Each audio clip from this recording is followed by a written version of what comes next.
வணக்க மக்களே, நீங்கள் பார்த்தீங்கன்னா டேஸ்டியான நெல்லிக்காய் ஊறுகாய் அதுவும் காரம் சாரமாக வேறு லெவலில் செய்திருக்கோம். குட்டி பசங்க நெல்லிக்காய் கொடுத்தா சாப்பிட மாட்டாங்க. ஒன்று இனிப்பு நெல்லிக்காய் கொடுக்கலாம், இல்லைனா ஊறுகாய் நெல்லிக்காய் கொடுக்கலாம். நம்ம ஊறுகாய் நெல்லிக்காய் தாங்க செய்திருக்கோம், அதுவும் அரை நெல்லிக்காயில் செய்திருக்கோம். வேறு லெவலில் செய்திருக்கோம். இதனுடைய செய்முறை பார்த்தீங்கன்னா வீடியோவை ஸ்கிப் பண்ணால் முழுசாக பாருங்கள். அப்போ தான் நாங்கள் என்ன செய்தோம், என்னென்ன மசாலா போட்டோன்றது தெளிவாக தெரியும். வாங்க வீடியோக்குள்ளே போகலாம். பாருங்கள் மக்களே, இன்றைக்கி நெல்லிக்காய் ஊறுகாய் தாங்க செய்ய போகிறோம். இந்த காம்பெல்லாம் கிள்ளி எடுத்துடலாங்க. இதை சுத்தமாக கழுவி எடுத்துடலாம்.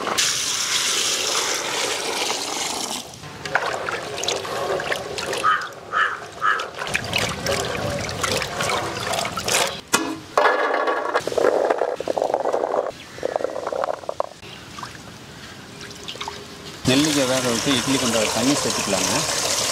பாரு மக்களே, வேறு லெவலில் அரை நெல்லிக்காயில் ஊறுகாய் செய்ய போகிறோம். இப்போ என்ன பண்ணலான்னா இட்லி கொண்டால வேக வச்சு எடுக்க போகிறோம்.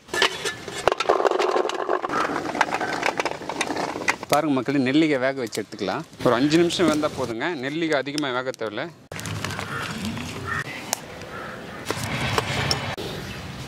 நெல்லிக்காய் வேக வச்சு 10 நிமிஷம் ஆகுதுங்க. 10 நிமிஷத்துக்கு மேலே ஆகுது. நல்லா வெந்திருக்கும்.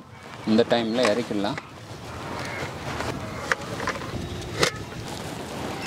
ஆஹா, சூப்பராக வெந்திருக்கு பாருங்கள். இந்தளவுக்கு வெந்தால் போதும். பாருங்கள், சூடு ஆறட்டுங்க. ஒரு 5 நிமிஷம் அப்படியே இருக்கட்டும். நம்ம வெந்தயம் கடுகு நல்லா வறுத்து அரைச்சிட்டுன்னு வந்துடலாங்க. வெந்தயம் பாருங்கள், ரொம்ப வறுந்துடக்கூடாதுங்க. லைட்டாக வறுந்தால் போதும். இந்த பக்கம் இருந்தால் போதும். கடுகு வறுத்து எடுத்துக்கலாம். பாருங்கள், படப்பட்டான்னு அப்படியே தீபாவளி பட்டாசு, பிஜிலி பட்டாசு மாதிரி வெடிக்குது பாருங்கள். இந்தளவுக்கு வெடித்தா போதும். ஃபஸ்ட்டு அரை நெல்லிக்காய் வேக வச்சுட்டோம். இப்போ தாளிப்பு போட போகிறோம். தாளிப்புக்கு கடாய் வச்சிடலாம். 200 ml நல்லெண்ணெய் சேர்த்துக்கலாம்.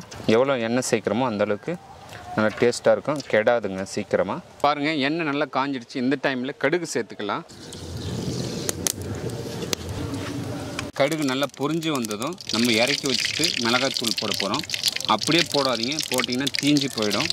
நம்ம கடுகு பொரிஞ்சதும் இறக்கி வச்சிடலாம். ஒரு 2 ஸ்பூன் மிளகாய்த்தூள் சேர்த்துக்கலாம். அடுப்பு மேலே வச்சுட்டு வேக வச்சு நெல்லிக்காய் சேர்ப்போம். மிளகாத்தூள் போட்டதும் நெல்லிக்காய் போட்டுக்கலாம்.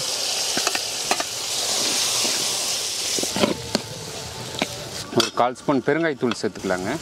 எண்ணெயிலே போடாதீங்க, போட்டால் தீஞ்சு போயிடும். தீஞ்சிச்சுன்னா கசப்பு எடுக்கும். இப்போ பார்த்தீங்கன்னா நம்ம மசாலா ஒன்று வறுத்து அரைச்சோம்ல, அது சேர்த்துக்கலாங்க.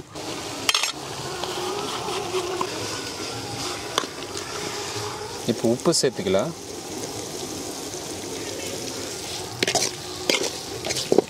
இந்த ஊறுகாய் பார்த்தீங்கன்னா கைப்படாமல் தண்ணி படாமல் வச்சுருந்தீங்கன்னா 6 மாதம் வரைக்கும் கெடாதுங்க. நல்லா டேஸ்ட்டாக இருக்கும், ஹெல்த்தியாகவும் இருக்கும். பாருங்கள், இது கண்ணாடி பாட்டிலில் ஸ்டோர் பண்ணி வைக்க போகிறோம். பாருங்கள் மக்களே, நம்ம ஊறுகாய் போட்டு ஒரு 1 hour அப்படியே ஆற வச்சுங்க. சூடு ஆறின பிறகு நம்ம அப்படியே பேக் பண்ண போகிறோம். சூட்டோடு மூடி வைக்கக்கூடாதுங்க. கொஞ்சம் நேரம் ஆறின பிறகு மூடி வைங்க, அப்போ தான் நல்லாயிருக்கும். பாருங்கள், சூப்பரான நெல்லிக்காய் ஊறுகாய்.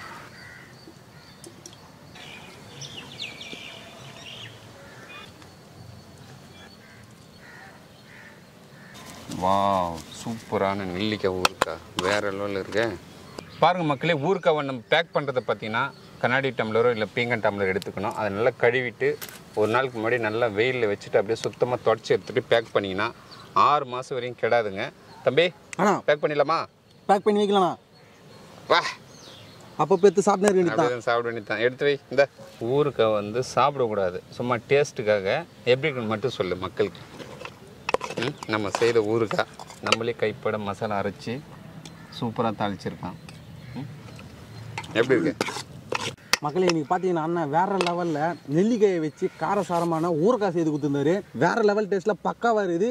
இதேமாரி நீங்களே வீட்டில் ட்ரை பண்ணி பார்த்துட்டு கீழே கமெண்ட்ல எப்படி வந்ததுன்னு மட்டும் சொல்லுங்கள். பாய்.